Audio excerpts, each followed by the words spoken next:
Well, everyone, thank you for being with us. Today I'm joined by Robyn Jackson-Stegner and Gwenda Smith.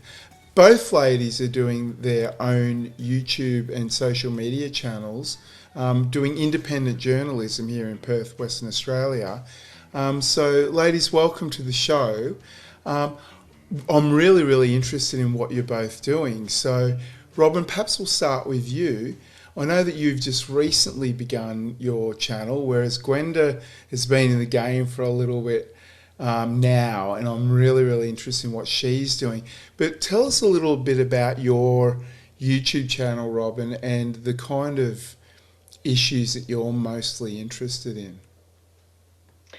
Well, the name of my channel is Courage is the Cure.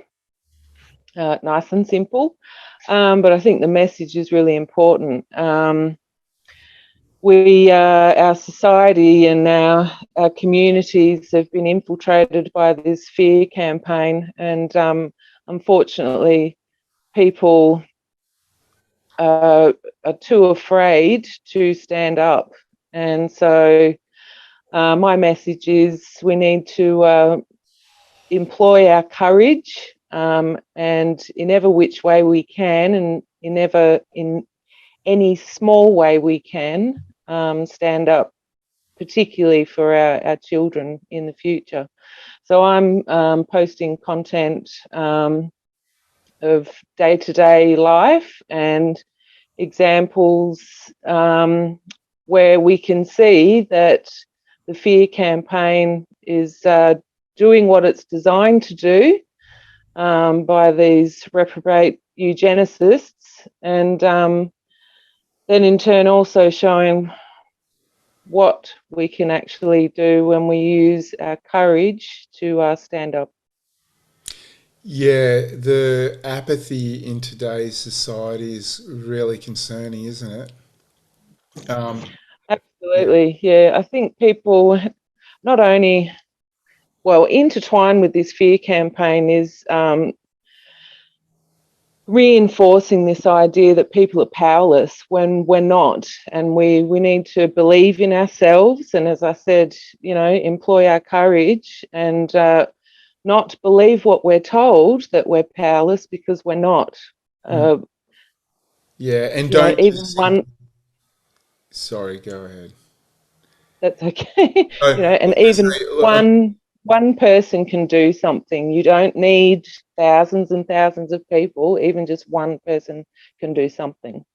yeah, and do your own research, right? It's a little bit of a theme I'm on at the moment. I know that there's a lot of pushback in the mainstream media about that saying or that concept.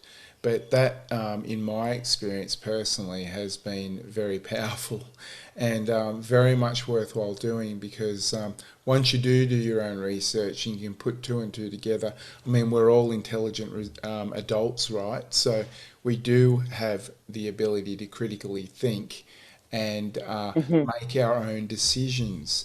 Gwenda, welcome to the show.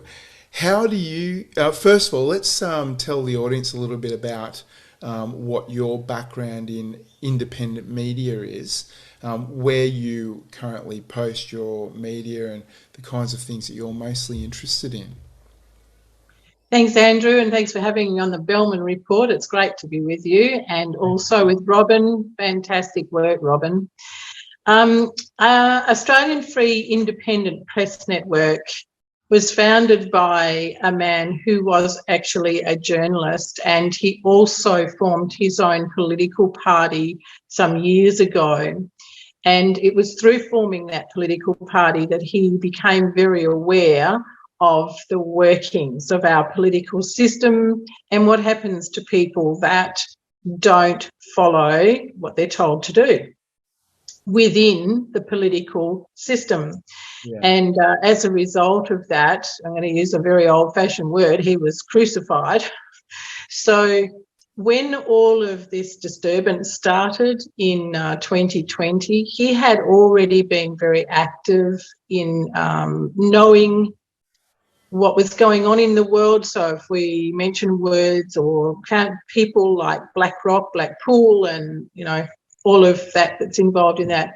This man has got a tremendous amount of knowledge to do with all of that and how companies and corporations at some point all link back. It's really quite incredible to follow the trail and see how they're intertwined. And it was through talking to him that I became a lot more aware of the imbalances in the world and the way that we are manipulated to believe things. Yeah. Is the best way to put it. Social engineering, Gwenda. Yes, yeah. So the man sorry, did you say his name was Luke? Or did we... It is. It's Luke Ruffley. Right. And So he was the founder. founder of your network, and so he took his traditional industry skills and turned that into an independent operation. And I believe you have quite a number of reporters on that platform. Is that right?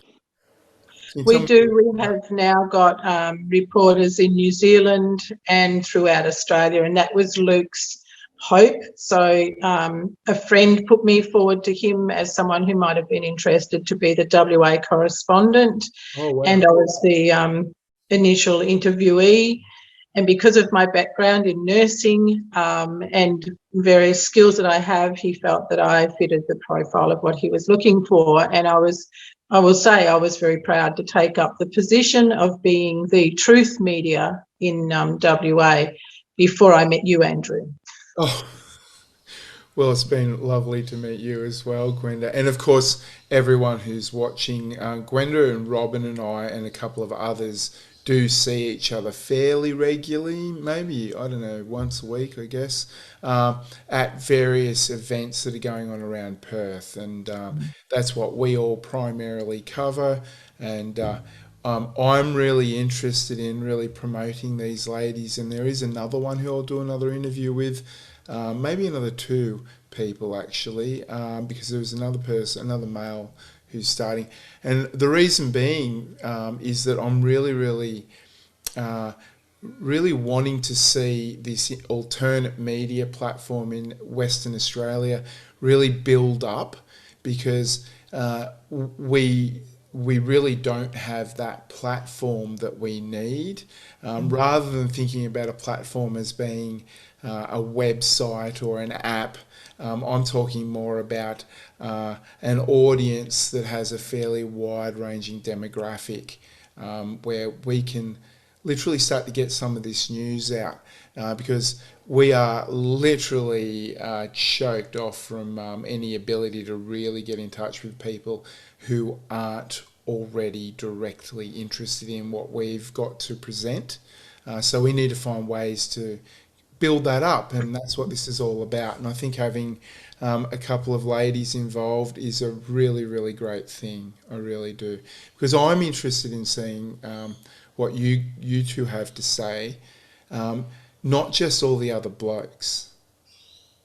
You know, it's a different energy, and we get feedback on that actually, Andrew. We've had a lot of feedback on the Australian Free Independent Press Network site as in relation to having some women as well as men. Yeah.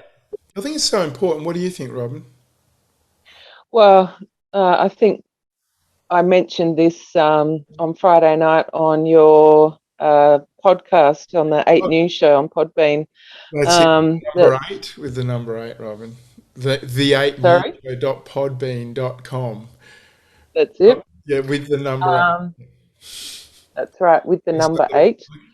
Slip that one. Yeah, I think I've mentioned this, that considering the core group of the freedom movement that currently exists is made up with a majority of women. So, and actually, I was reading somebody's post in a group that most of the members are from over east, and they were talking about where are the men. So I don't think it's just a phenomena that exists in Western Australia. I think it is actually across Australia. So, yeah, I think it is important to have Gwenda, myself and Karen Karen, or Karen for Freedom. yeah, with the number 4 and the Y. Karen with a Y for freedom, all That's right. one word, people. Mhm. Jump on that, and I'll That's put a right. link to her channel as well in this description. So go ahead. Yeah, so it is important to have female faces, have our energy out there, as you were talking about, Gwenda, because it is different. And you actually get a different demographic of subscribers, as well. for males and females. So you That's right. essentially do reach other people that perhaps you might not reach being the other gender. And that's what So, building a platform's all about, right? And that's mhm. another reason why I'd like to have you two on, and Karen as well, and anyone else trying to do this work in Western Australia, is because, it makes it so much more interesting for each of us to work with each other as well. And we can do chats like this, and yeah, that's what building this platform's all about. So let's get into it. Now, Robyn, you've already been quite active. You've only just started your channel, but you've already got half a dozen posts up there. In just a Yes, couple of days. I don't know why it took me so long to start my channel, because I have so many videos about all the different events that have gone on in Perth, but I had no plan of an upload schedule, if you like, but every day that I wake up, there's something Go. going on, which I can't be quiet about it. Yeah, and of And course, for everyone who's watching, you do the 2 to 3 minute videos, right? So it's a really quick way. So you really, I mean, are you saying to me that you get up every morning, and you have a look at the headlines or find out what's going on in the community, and then I've got a report on this, and that's like, are you essentially setting yourself up to be like a reporter, like a day with a daily news story type of thing? the like I said, there's actually, I've Okay. not had a plan, but uh, for example, the videos that I have about going to the jab clinics at primary schools, that is planned, that is thought about, because I know when they're going to occur, and I have a plan of attack, so to speak. But as far as the other videos I've done, like the Services Australia letter about being eligible, and also the reels that I put up, they're not planned out. The two reels that I've uploaded, where I went into different stores which were advertising for staff, Yeah. was I was in Midland for a completely different reason, but I kept seeing all these signs up, and I thought, well, I've got to go into these shops, and I'm going to record it while I do. So, that's just an example of how something was not planned, but actually turned out to highlight, a very important point about discrimination. And it's a great job you've been doing. So everyone, please go over to Courage is the Cure and check out Robyn's videos. Now, Gwenda, tell me a little bit about the kind of content that you've been producing. For me, in Western Australia, Andrew, it's about covering interviews with people who have experienced complications through following the requirements of the last 2 years. It's been interviews with people as to how it's affected their lifestyle through losing their employment.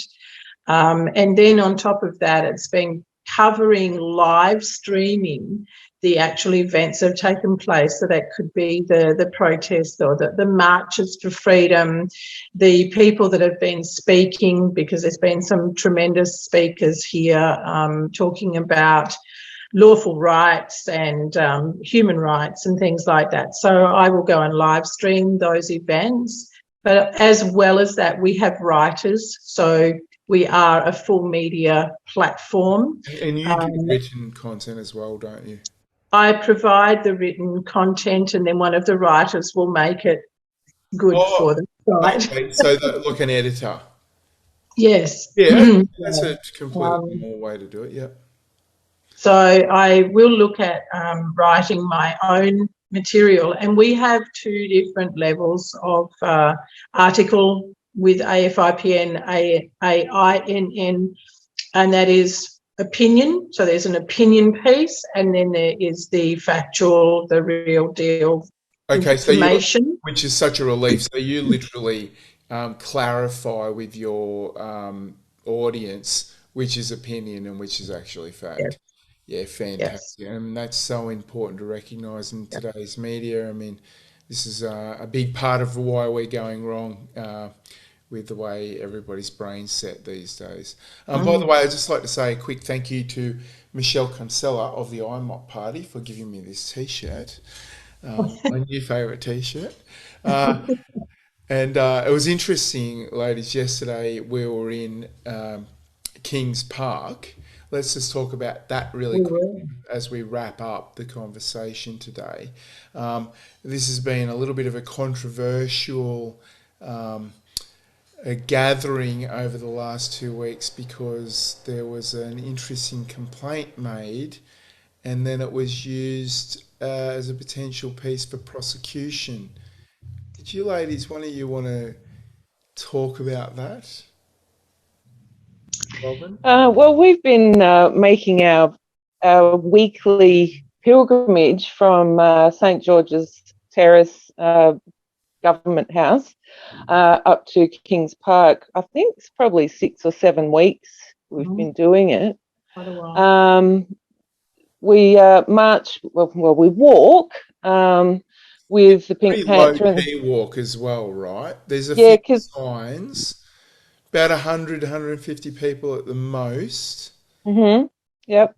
Go ahead. So yeah, we do carry those signs along the street to bring to Perth citizens' attention some of the things that are going on. But once we get up to Kings Park, we do stand around in a circle holding hands. There are no signs. It's not a protest.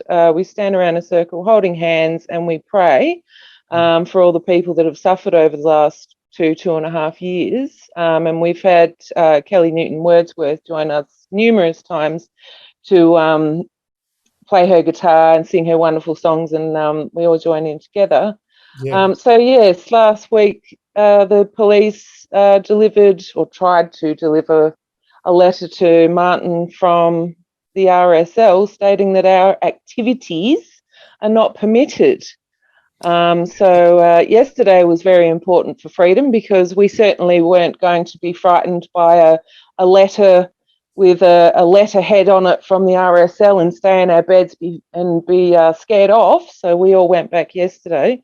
And to our surprise, Yes. there was only a few police officers there, unlike the week before.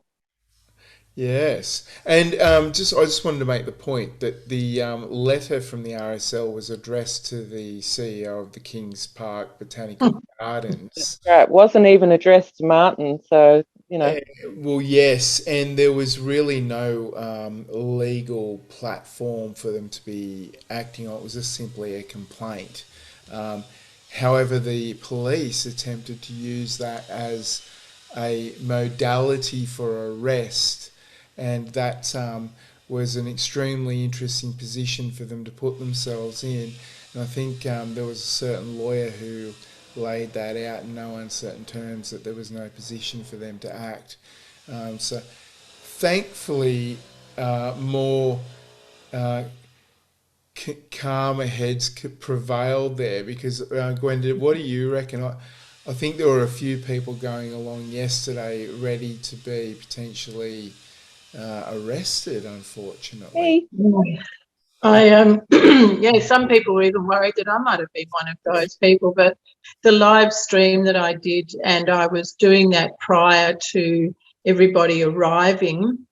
So all the wonderful people that do the pilgrimage, using Robyn's word, from Governor's House, down on St George's Terrace, prior to them arriving into Kings Park, I did a live and went around the whole area and looked for signs that state that you cannot meet in groups, or that you cannot be there as a prayer community or anything like that. And I had tremendous response from my audience. And when I explained why I was doing that, they were horrified.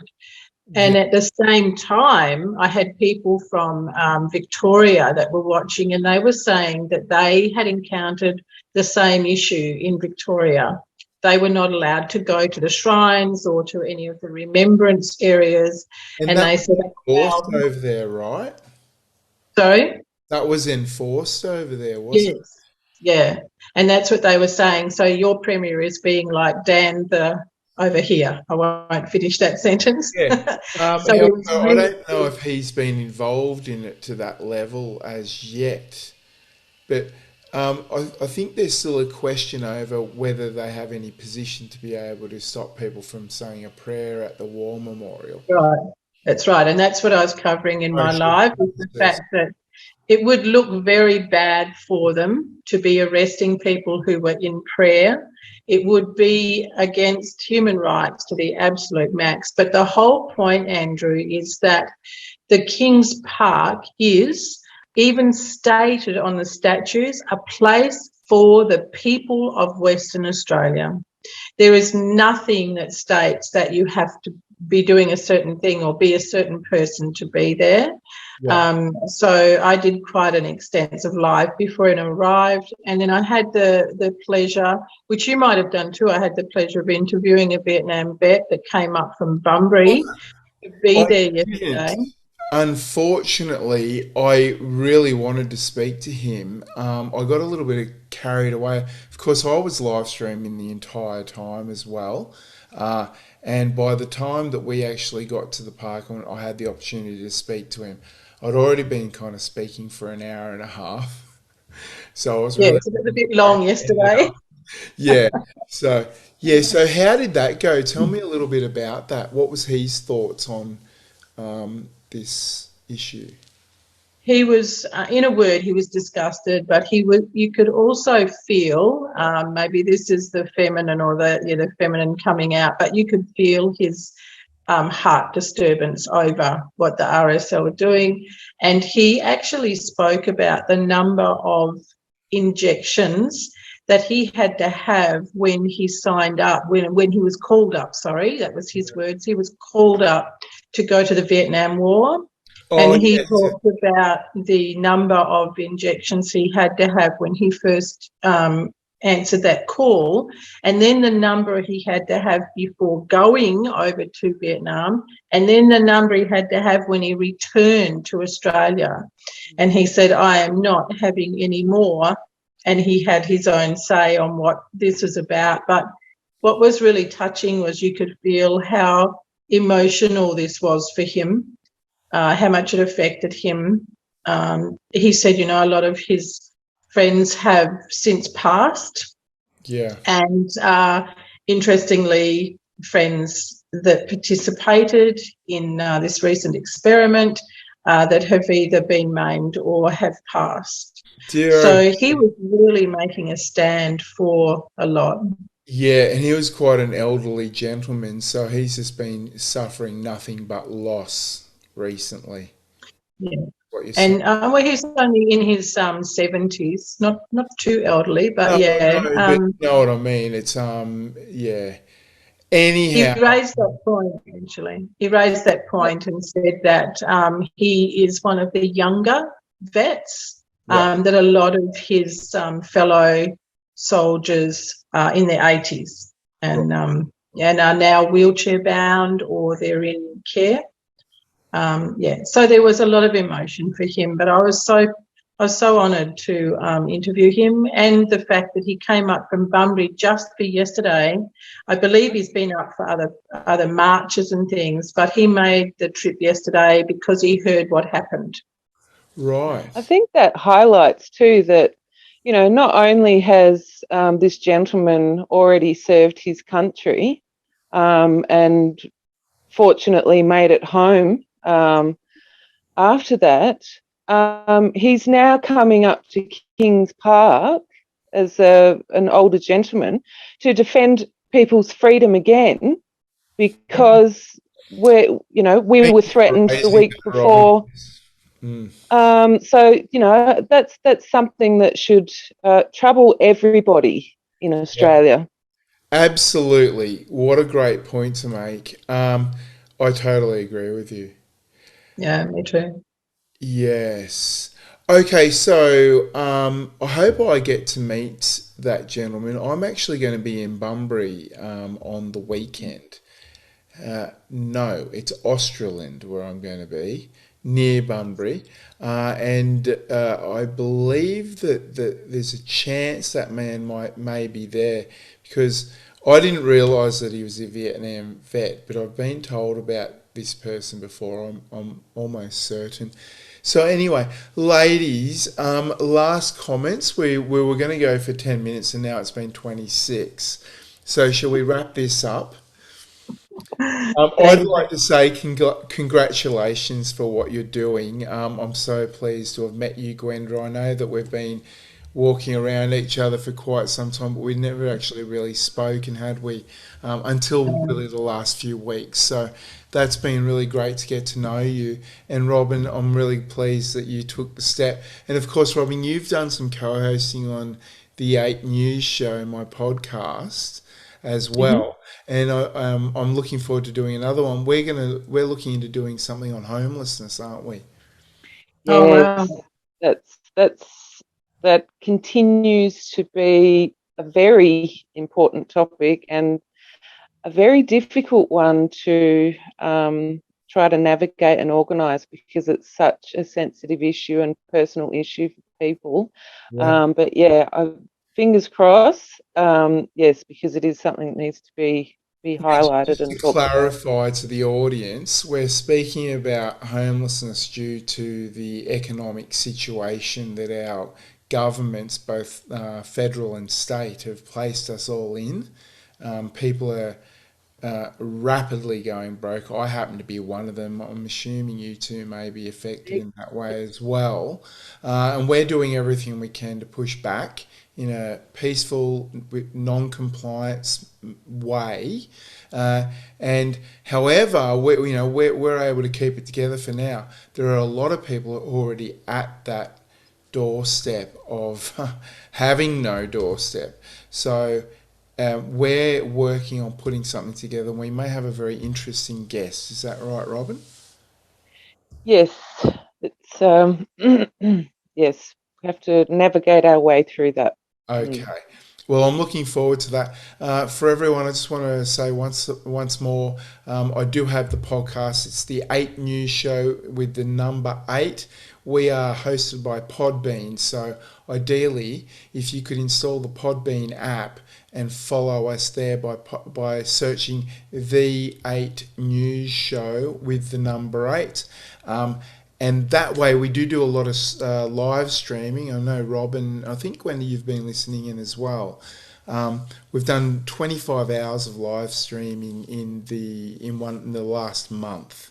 So Wow. we're on there quite a bit, having lots of really interesting guests.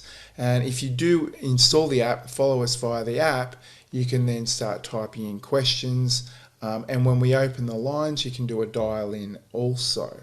So we'd love to have you all there. Otherwise, you can go to the webpage, which is the8newsshow.podbean.com. And if you're so inclined, I'd love you to become a patron of the show. Desperately need that. This is the only way we're making any income, even though it's basically nothing. But whatever pays the fuel bills to get to the next location to do the next interview is what it takes. And that's where most of my material is now. It's on the 8 News show. So ladies, once again, we've got Robyn from Courage is the Cure on YouTube, Facebook. Facebook as well, yes. We have a Where Courage else? is the Cure Facebook page as well. Where else? Just currently YouTube and Facebook. Twitter? And No Twitter. pardon? You're on Twitter as well, aren't you? I am on Twitter. as Robyn Jackson-Stegner, but not Courage is the Cure at this stage. Okay, it takes a while to get all that set up, doesn't it? It's a bit of a minefield to get through as well. Gwenda, what about you? Where can everyone find you and your work? Thank you, Andrew. They can find us at Australian Independent News Network. And you do need to actually type in that full name, Australia Independent News Network, on Facebook, on Twitter, on what's the other one? Telegram. Telegram, they'll find us at Australian Free Independent Press Network. So there, and our website's been paused at the moment, so we'll just stay with Facebook, Twitter, Telegram. Yeah. Fantastic. Thank you, Andrew. Okay, well, ladies, thank you so much for joining me today, and thank you to the audience for watching along. I really appreciate it. And until next time, this has been Andrew at the Bellman Report. I nearly forgot my own channel name, but too many channels. But thank you for joining us, and see you next time. Bye. Thanks, Andrew. Thanks.